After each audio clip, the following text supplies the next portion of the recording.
일단 2차 곡선과 작도에 대해서 공부를 좀 하고 시작할 건데, 작도 기억나세요? 작도? 작도 할 때 쓸 수 있는 도구가 두 개 있죠. 눈금 없는 자하고 컴파스 두 개만 가지고 하는 겁니다. 각도기 쓰면 안 되고 눈금 있는 자로 길이 구해도 안 되죠. 그래서 그거 두 개만 가지고 얘기했던 것들이 옛날에 작도 공부할 때 내용인데, 사실 이제 와서 무슨 작도야. 그거 언제적 이야기야, 작도는 솔직히. 그치? 그러니까 그때 이야기를 하자는 게 아니고요. 작도에 대해서 이렇게 관점을 하나 바꾸실 필요가 있습니다. 지금 얘기하는 작도는 어느 정도 계산이 들어간 작도를 얘기하는 거예요. 예를 들면 정삼각형을 만들 때 작도를 하라 라고 하면 그냥 컴파스랑 그 눈금 없는 자만 있으면 돼요. 연습장이 필요가 없다고요. 여기다 딱 찍어서 이렇게 돌렸죠. 그럼 여기서 선 하나 긋고 여기서 여기 찍은 다음에 또 뭐 해주면 돼? 또 이렇게 돌려주면 되죠. 그래서 이렇게 이으면 뭐가 만들어져? 정삼각형이 만들어집니다. 그리고 정사각형도 수직한 것들을 만들어서 수직이등분선 같은 걸 만들어서 작도를 하면 돼요. 근데 이야기가 달라지는 게, 얘들아, 정오각형은 어떻게 만들까? 원 위에서 원을 먼저 그리고 그 다음에 72도를 어떻게 작도해? 막 5등분하고 3등분하고 난리 나서 일단 작도에 관련돼서 여러분 몇 개 아시는 거 있죠? 작도 3대 불가능 문제 혹시 들어봤니? 그런 게 있어요. 예를 들면 뭐 임의의 각을 3등분 할 수 없다. 그 다음에 부피가 2배인 정육면체를 할 수 없다. 또 하나가 뭐더라? 뭐 그런 게 있어요. 근데 그게 안 된다는 게 이미 대수적으로 밝혀졌어요. 기하적으로 증명된 게 아니라 대수적으로 밝혀졌단 말이에요. 게임이 끝난 얘기예요. 자, 근데 사실 제가 대학교 입학했을 때 카이스트 수학과 홈페이지에 꼭 아마추어 수학자들이, 물론 아마추어 수학자를 비하하는 건 아니지만 그걸 얘기하는 분들은 무조건 아마추어 수학자들이거든요. 아마추어 수학자가 뭐냐면 뭐 박사 학위가 있고 교수고 연구원을 하시는 분들이 아니라 그냥 취미로 수학을 공부하시는 분들이 자기가 임의의 각의 3등분을 작도로 하는 법을 알아냈다. 그래서 증명을 좀 봐달라. 뭐 이런 글을 올려요. 근데 사실 이미 수학적으로 안 된다고 증명이 됐다니까? 그러면 읽을 필요가 없잖아. 근데 이제 또 대학교 1학년이니까 한번 읽어보자. 또 뭐라고 헛소리를 했는지 오류를 지적해주자 하면서 쭉 읽어보면 정말 얼토당토한 오류야. 이건 뭐가 틀렸는지 말을 할 수도 없어. 처음부터 끝까지 논리가 틀렸기 때문에. 그래서 이제 그러면 이래서 이건 사실 뭐 말이 안 됩니다 라고 해서 이거 뭐라고 설명해달라 고민하다가 아니라고 써줘요. 그럼 이제 댓글에 그럼 감사합니다, 알려주셔서 감사합니다, 이렇게 나올 줄 알고 그걸 써준 건데, 오죽했으면 우리 과 홈페이지까지 왔겠나 싶어가지고. 근데 댓글에 야 너 몇 학년이야? 너 뭘 알고 지금 네가 여태까지 내가 이거 몇 년 동안 연구한 주제인데 뭐 이러면서 막 인신공격이나 아니면 뭐 비난 이런 걸 해요. 그래서 이제 몇 번 그런 걸 당하고 나면 이제 더 이상 그런 거에 대해서 안 읽어줍니다. 일반인들이 그냥 올린 거에 대해서 읽고 검토해주지 않게 되는데, 그런데 또 그 다음에 또 1학년이 또 들어오잖아. 그럼 또 다음 1학년이 또 썼다가 그 욕먹고 뭐 이런 일들이 일어나는 게 이제 우리 학교 홈페이지 그거였었거든요. 하여튼 작도할 때 문제를 풀다 보면 그래서 그냥 그렇게 뭔가 기하학적으로만 접근을 하는 게 아니고 나중에 뭐가 된다고? 대수적으로 가능하냐 안 가능하냐를 따지게 됩니다. 자, 그 대표적인 게 바로 오각형이에요. 오각형 같은 경우에 여러분 요걸 알고 있으셔야 되죠. 오각형은 삼각이 크기가 72도인 건 아는데 72도가 108도인 건 아는데, 재밌는 게 뭐냐면 요렇게 두루 선을 그어주면요, 여기가 108도니까 여기도 108도니까 양 끝각이 몇 각씩이 나오니? 몇 도씩이 나오니?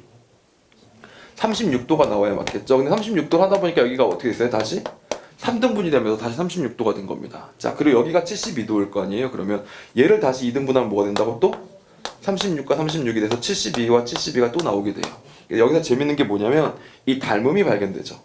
요 이등변 삼각형하고 요 이등변 삼각형이 뭐가 됐다고? 서로 닮았다라는 걸 발견하게 됩니다. 그래서 여기서 그 등장하는 그 유명한, 우리 수열 피보나치 공부할 때 등장했던 황금비가 있어요. 그래서 여기를 G라고 정리해 주도록 하겠습니다. 알겠죠? 자, 그러면 긴 변을 G고 짧은 변은 1이라고 놓고, 그럼 짧은 변이 다시 여기 1이 되는 거니까 요 길이를 구할 수 있을 거 아닙니까?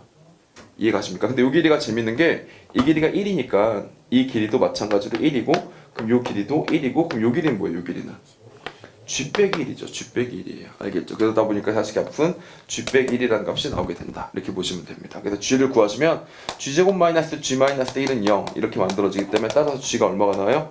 2분의 1 플러스 루트 5라는 황금비라는 숫자가 정오각형의 한 변의 길이를 1이라고 놓았을 때 대각선의 길이가 된다. 아시겠죠? 라는 거를 뭐로 풀었어? 지금 기하로 풀었어? 닮음도 어느 정도 썼지만 그래도 이런 방정식을 문제를 푼 거죠. 근데 이걸 기반으로 작도를 하기 시작해요. 작도가 좀 더 복잡해지면서. 보세요. 요런 길이가 이렇게 있었죠? 그럼 여기서 수직하게 하나 작도를 해요. 이렇게요. 똑같은 길이를 한 번 더 가요. 그 한 칸인데 두 칸이 됐죠? 그럼 요렇게 이으면 이게 몇 칸짜리게, 얘를 1이라고 놨을 때 몇 칸짜리게? 루트 5칸짜리가 되겠죠. 그리고 얘를 쭉 연장을 해줍니다. 그리고 이만큼을 또 따서 여기다 붙여줘요. 그럼 루트 5 더하기 뭐가 돼? 1이 되죠. 그리고 얘를 뭐 해준다고? 얘를 수직이등분으로 다시 반을 갈라주면 반이 잘라졌죠? 이건 작도가 가능하단 말이야. 그리고 여기서 뭘 그려? 이걸 기준으로 원을 그리는 겁니다. 이렇게 원을 그리는 거죠. 그리고 그거를 컴파스를 그대로 따서 이쪽에서도 같이 원을 이렇게 그려주는 거예요. 이렇게. 무슨 말인지 알겠어요? 그럼 여기 뭐가 만나니? 하나의 점에서 교점이 생기게 될 거고, 그럼 여기를 삼각형으로 딱 중심을 잡아준 다음에 이렇게 구해서 뭐가 된다고? 오각형이 만들어지는 겁니다. 알겠죠? 정오각형이 만들어지게 됩니다. 이해가십니까? 그래서 이런 식으로 정오각형을 작동하는데 패러다임이 조금 달라진 거 보여? 순서가 기하학적으로만 들어가는 게 아니라 분명히 어느 정도 계산이 들어가서 루트 5를 지금 피타고라스 정리로 어느 정도 유도한 다음에 그걸 다시 반으로 나누는 계산이 들어간 거죠. 순수하게 5개가 똑같다는 문제를 못 푸는 게 보세요. 이 길이가 이렇게 있었죠? 이렇게 구하면 여기가 다 거리가 똑같은 애들의 집합이겠지? 이렇게 구하면 여기가 길이가 다 똑같은 애들의 집합이겠지? 그래서 아무 점이나 찍으면 어떻게 되겠어요? 아무 점이나 찍으면 이상한 정오각형이 나오게 돼요. 이상한. 이게 좀 찌부된 정오각형이 나오게 된다고.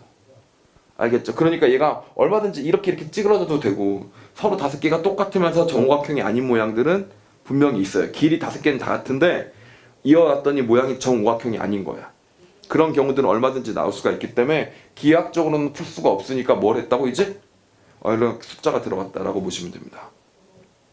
참고로 천재 수학자들의 일화를 듣다 보면 공부할 맛이 뚝뚝 떨어지는 그런 면들이 없잖아 있는데 가우스가 어렸을 때 이걸 보고 재밌다라고 생각을 하면서 알아보니까 그 당시에 정17각형 작도는 없었대. 그래서 제가 정17각형 작도를 해서 발견하면서 그게 첫 번째 이제 뭐 가우스의 논문이었나 뭐 하여튼 이렇게 발표를 하게 됩니다. 그게 이제 인류 역사상 처음으로 정17각형을 작도한 사람이 되는 겁니다. 그러니까 여러분은 지금 뭐라고 배웠냐면 정오각형 저렇게 작도하는 거구나. 이게 이제 일반인 수준인 거죠. 가우스는 그러면 6도 되나? 7도 되나? 8도 되나? 17도 되나? 그래서 아직 17 하는 사람이 없다고? 그럼 내가 해야지 뭐 이러면서 이제 해서 발표 막 이게 가우스의 클래스라고 보시면 되겠습니다. 알겠죠? 그래서 저도 17각형 그 동영상을 봤거든요. 17각형 작동 어떻게 하나? 그냥 한번 봤는데 그냥 뭐 복잡하겠죠. 그리고 사실 뭐 따라가는데 그렇게 어렵진 않을 거예요. 사인 코사인 잘 때려주면 되니까. 근데 되게 복잡해요. 무슨 뭐 설계도면 그리는 것처럼 하더니 싹 하면서 17각형이 그려집니다. 그래서 오 멋있는데 야 이렇게 생각했는데 한번 유튜브 같은 데서 정 17각형 한번 검색해 보시던지요. 그것도 안 하죠. 사실 우리는. 자 그렇다 칩시다. 오늘 이게 공부하고 싶었던 게 아니에요. 작도를 공부하고 싶었던 것은 아닙니다. 작도를 공부하고 싶은 건 아니고 2차 곡선과 작도를 공부하고 싶은 거죠. 작도 자체를 들어가는 문제는 제가 알기로 역대 기출문제 중에 단 한 문제밖에 없었습니다. 그것도 약간 나중에 계산은 극한값으로 수열 계산하는 문제로 나왔었기 때문에 그거에 대해서 집중적으로 팔 필요는 없고 2차 곡선과 작도는 몇 번 출제가 됐었으니까 그 내용들을 다뤄볼 겁니다. 자 예를 들면 이런 문제가 한번 나온 적이 있었어요. 뒤에 넘겨보시면 있을 수도 있는데 그냥 제가 말로 설명해 드릴게요. 서울대학교에서 2008학년도에 예시 논술 문제를 공개를 했어요. 자, 그래서 수리 논술 2008년도의 특징이 뭐였냐면 요즘에는 트렌드가 다 굳어져서 논술은 이거다라는 걸 다 아는데 2008년도는 지금부터 10년도 넘는 전이었기 때문에 논술이 거의 초창기 버전이었습니다. 수리 논술은 무엇이냐? 라는 질문들이 되게 많았어요. 수리 논술은 원고지 했습니까? 뭐 이런 질문도 있었을 정도예요. 알겠죠? 그 당시 인문계 논술은 정말 원고지에 썼었거든 답안지를. 그래서 몇 자 이내로 쓰셔 이랬으니까 수리 논술도 수학적인 내용이 들어가 있는 논술 아니? 자기 주장 써도 됨? 막 뭐 이런 거 있잖아요. 뭐 찬성 반대 이런 문제임? 막 이런 거 있잖아요. 그렇게 될 정도로 이제 논술에 대한 인지가 없었던 시절이었습니다. 그럼 학부모 설명회 가서 수리 논술 강사입니다. 그러면 아 쟤는 글도 잘 쓰나 봐. 막 약간 이런 식으로 생각하시는 그런 정도였었어요. 그래서 서울대가 그거 아니다 하면서 수리 논술이 무엇인지 하고 딱 발표하는 게 예시 문제였거든. 근데 문제가 되게 황당한 게 종이에 이렇게 타원을 하나 그려놔요. 삐뚤로 이렇게. 그리고 여기다가 초점을 찍으시오 라고 나와 있어요. 여러분 페이지로 한번 보여드릴까요? 보여주면 좀 와닿으려나? 예제 5번입니다. 예제 5번이니까 28페이지죠. 예제 5번인데 보시면 5-2번, 예제 5-2번을 보시면 자와 컴퍼스를 가지고 있을 때 아래 그림같이 주어진 타원에서 타원의 중심과 장축과 단축을 어떻게 구하는지 설명하시오. 이렇게 나와 있잖아요. 그럼 일단 타원의 중심을 찍어야 될 거 아닙니까?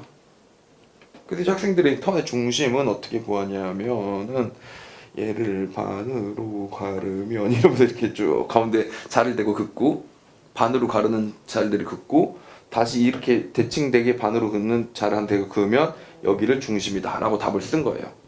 문제 핵심은 어떻게 반으로 가를 것이냐인데 이렇게 딱 반으로 이렇게 긋고 그런 식으로 이제 학생들이 제대로 생각해 본 적이 없었던 거지. 알겠죠? 그 다음에 이제 여기를 중심으로 놓고 뭐 초점을 찍어서 한 요 정도 어떻게 해서 초점, 여기 어떻게 해서 초점, 막 이러면서 이제 얘기를 썰을 푸니 서울대 교수님 입장에서 보면 이 멍청이가 이런 생각이 들겠죠.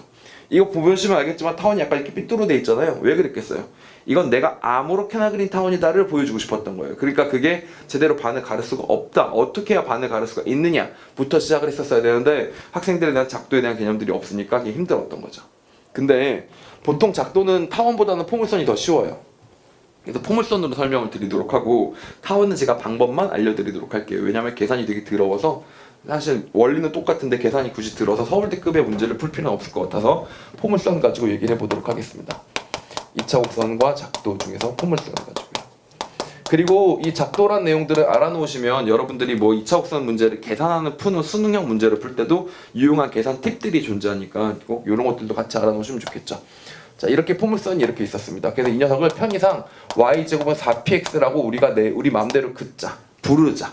알겠죠? 포물선이 만약에 종이에 누가 그려준 거예요. 그럼 얘는 y제곱은 4px일 것이다. x축과 y축이 어디 있는지는 모르겠지만 있긴 있을 것이고 어딘가에. 그러면 얘를 이렇게 되면 된다라고 정의를 해놓는 거죠. 자, 그리고 그렇게 하면 일단 첫 번째 시작이 하나 있는데 무조건 첫 번째 시작은 뭐냐면 평행선부터 그리는 겁니다. 평행선을 두 개를 그려줍니다. 평행선 두 개를 하나 그려주세요. 이렇게요. 이렇게 두 개를 그려줍니다. 알겠죠? 자, 그리고 여기서 이제 제가 수능 문제를 풀 때 여러분이 쓸 수 있는 팁을 한 가지 알려드리자면 평행선을 도입할 때는 y는 mx 더하기 n이다. n1이다. 똑같이 y는 mx 더하기 n2다. 라고 놓는 게 일반적인 편의적인 방법이죠. 원래는 평행선이 두 개 있었다라고 하면 기울기 같아야 되는 거니까. 그런데 포물선이랑 결합을 시킬 때는 여러분 잘 보세요. y가 제곱이 돼야 되는 거기 때문에 y는 mx 더하기 n1이라고 넣으면 얘를 집어넣고 제곱을 해야 돼요. 계산이 더러워져요. 그래서 포물선과 평행선을 다룰 때는 이렇게 놓는 게 더 편합니다. x는 my 더하기 n1 x는 my 더하기 n2라고 놓는 거죠. 물론 기울기는 이제 서로 방향이 바뀐 부호가 바뀐 그 역수 관계로 바뀐 게 되겠지만 이렇게 포물선의 평행선의 식을 놓는 것이 계산이 어떻게 된다고 좀 더 줄어들어요. 앞으로도 수능형 문제를 풀 때 포물선과 평행선이 나오면 평행선은 y는 이렇게 놓지 말고 x는 이렇게 놓으면 1차식으로 연산할 수 있기 때문에 훨씬 더 좋습니다. 알겠죠? 그래서 이렇게 놓는다고 칠게요. 그래서 얘는 m이 얼마인지도 모르겠고 n1이 얼마인지도 모르겠어요. m이 얼마인지도 모르겠고 n1이 얼마인지도 n2가 얼마인지도 모르겠어요. 왜? 얘네들 그냥 내가 그냥 내키는 대로 확 그은 거니까. 알겠죠? 이렇게 긋고 나서 생각을 합니다. 자, 그래서 둘이 해보시면 평행선과의 교선을 구하면 이렇게 되겠죠? 방법이 뭐예요? 그러니까 y제곱은 4p인데 x가 뭐하고 똑같다고? my 더하기 n1 혹은 n2가 된다. 이렇게 되어 있는 거잖아요. 이렇게 되어 있는 거잖아요. 그렇죠? 그래서 이렇게 바뀌는 거니까 정리하시면 재밌는 게 얘가 y제곱은 4pm y 빼기 뭐 블라블라는 0 이런 식이 나오게 됩니다. 알겠죠? 그래서 재밌는 점이 뭐야? 봐봐. y 좌표의 합이 항상 얼마가 나와야 돼? y 좌표의 합이 4pm이 나와야 되는 거니까 즉 다시 말하면 요 녀석의 y 좌표랑 요 녀석의 y 좌표를 합치면 4pm. 요 녀석의 y 좌표랑 요 녀석의 y 좌표를 합치면 4pm. 얘는 n1이고 얘는 n2인데 n1, n2와 관계없이 항상 둘의 합은 어떻다고? 4pm이라고 나오고 그걸 반으로 나누면 2pm. 그러니까 중점들의 y 좌표는 서로 어떨 것이다? 같을 것이다 라는 사실을 알게 되는 거죠. 정말 시간이 오래된 수업이네요. 제가 옛날에 이 추천기 수업할 때는 그때 한창 2PM이라는 그룹이 유명해가지고 자 2PM이죠 뭐 이러면 애들이 뭐야 뭐 약간 이렇게 했는데 그거 이젠 그것도 안 되는 게 2PM 뭐야 막 이런 애들도 이제 있기 아니 근데 2PM 아직은 안 오구나. 유명한 그룹이네요. 그 2PM의 옥태견이라는 친구가 군대까지 갔다 오는 그 정도 시간이 많이 흘리긴 흘렀네요. 자, 이렇게 됐다 치고 짐승돌이라는 그죠 이름을 유행시켰던 아이돌 그룹이었습니다. 하여튼 그건 됐고 자 중점 그래서 이렇게 연결을 해보도록 할게요. 이렇게 연결합니다. 그럼 보세요. 얘도 뭐 2PM이고 얘도 뭐 2PM이잖아요. 자 그러니까 여기 뭐라고 쓰면 되겠어? y는 상수 2PM이 되는 직선이다라고 봐주시면 되겠죠. y는 2PM이 2PM 다 뭐야 전부 다? 상수들을 얘기하는 겁니다. 알겠죠? P가 얼마인지 모르고 M도 얼마인지 모르겠지만 상수일 것이다 라고 보시는 거죠. 알겠죠? 자, 그래서 y는 2PM이라고 긋고 나면 이런 생각이 듭니다. y는 2PM이라는 직선은 당연히 x축과 평행한 직선일 거 아닙니까? y는 상수로 만들어진 거니까요. 알겠죠? x축과 평행한 직선일 거고, 그럼 여기서 얘 수직하게 수선을 하나 그어주고 나면 요 길이랑 요 길이가 지금 딱 이등분이 안 돼 있는 상태지. 서로 완전히 똑같은 게 없는 상태지. 맞아요? 근데 얘를 여기다 점 찍고 여기다 점 찍은 다음에 이 선분을 뭐 해주면, 정말 딱 수직이등분을 해주시면, 수직이등분은 작도에서 가능하단 말이에요. 수직이등분 해주는 순간 이 선이 무슨 선이 되는 거예요? X축이 되는 거죠. 얘가 드디어 X축을 되는 겁니다. 그래서 우리가 X축을 이런 식으로 정확하게 그릴 수가 있어요. 평행선을 긋고 중점을 연결해서 X축과 평행한 직선을 얻고, 그래서 얻을 수가 있습니다. 그래서 평행선을 하나 그은 다음에 그걸 바탕으로 X축을 얻고요. X축을 얻는다는 얘기는 당연히 원점을 얻을 수 있다는 얘기가 되겠죠. 여기서 만나는 점은 원점일 거 아닙니까? 원점을 얻었으면 그 원점에서 다시 수직하게 선을 그어서 Y축이라고 얻을 수 있을 테니까, 우리는 허공에 평면에 그냥 갑자기 뭐가 있었는데 포물선 하나 그려줬는데 거기서 뭐가 축이 되고 뭐가 되는지 정확하게 그려서 이때는 얘를 기준으로 접으면 어떻게 된다고? 딱 반으로 접히죠. 그런 수학적 근거를 가지고 그린 그림이니까. 알겠죠? 대충 눈으로 이렇게 반 이렇게 그으면 안 된다는 얘기가 되는 겁니다. 알겠죠? 그래서 여기서 뭘 그렸어요 지금? 축을 딱 그렸습니다. 그럼 중요한 건 축을 그렸으면 끝나는 게 아니라 포물선에서 가장 중요한 숫자는 뭐야? y제곱은 4px, 유일하게 p죠. p를 찍어야 되는데 초점은 어떻게 찍으면 좋을까? 초점 어떻게 찍으면 좋아요? 예를 들면 너네 이런 거 할 줄 아니? 보세요. 이렇게 생겼어요. 이렇게. 이런 포물선이 있다 칩시다. 그럼 예를 들면 이 포물선을 주고 얘가 제 학생들한테 시키는 거예요. 야, 여기다 준선하고 초점 한번 찍어봐. 대충. 그래도 좀 설득력 있게 찍어봐. 라고 하는 거죠. 근데 만약에 내가 잘못 찍었다. 이렇게 찍었다. 그래서 여기 초점 준선 좀 될 거라 이렇게 찍었다. 그러면 나중에 그림이 안 맞아요. 이 길이하고 이 길이를 구했더니 어떻게 더 길이가 같아. 이렇게 해버려. 안 맞죠? 이러면 이제 선생님 그림을 잘못 그렸네 미안 뭐 이렇게 하고 넘어가면 되지만, 사실 학생 입장에서 이해도가 떨어질 거 아니야. 좋은 강사는 어떻게 해야 돼? 초점과 준선도 콕콕 잘 찍을 수 있어야 되는 거죠. 그럼 좋은 강사만의 덕목이냐? 아니지. 너네도 잘 찍어야 문제 풀 때 현실적인 그림을 그릴 거 아니야. 어디다 좀 찍어주면 되게.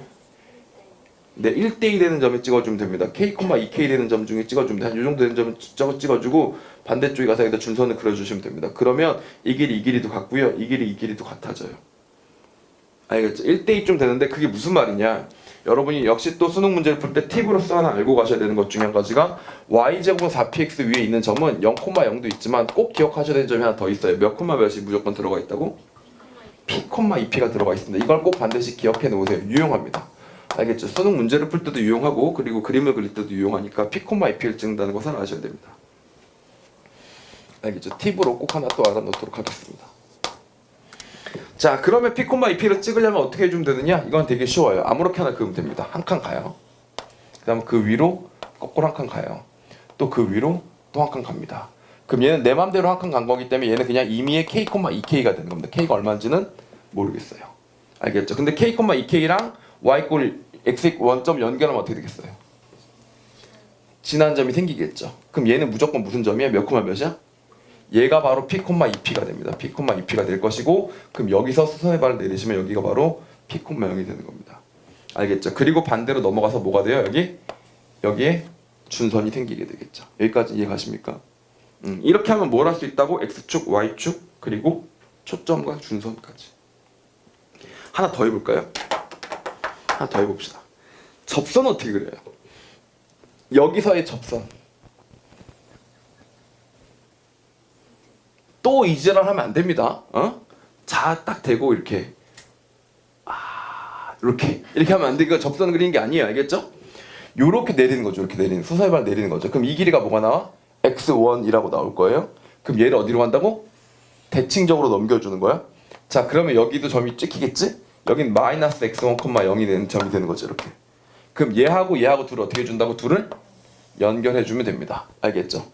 왜냐면 포물선의 접선의 방정식이 뭐예요?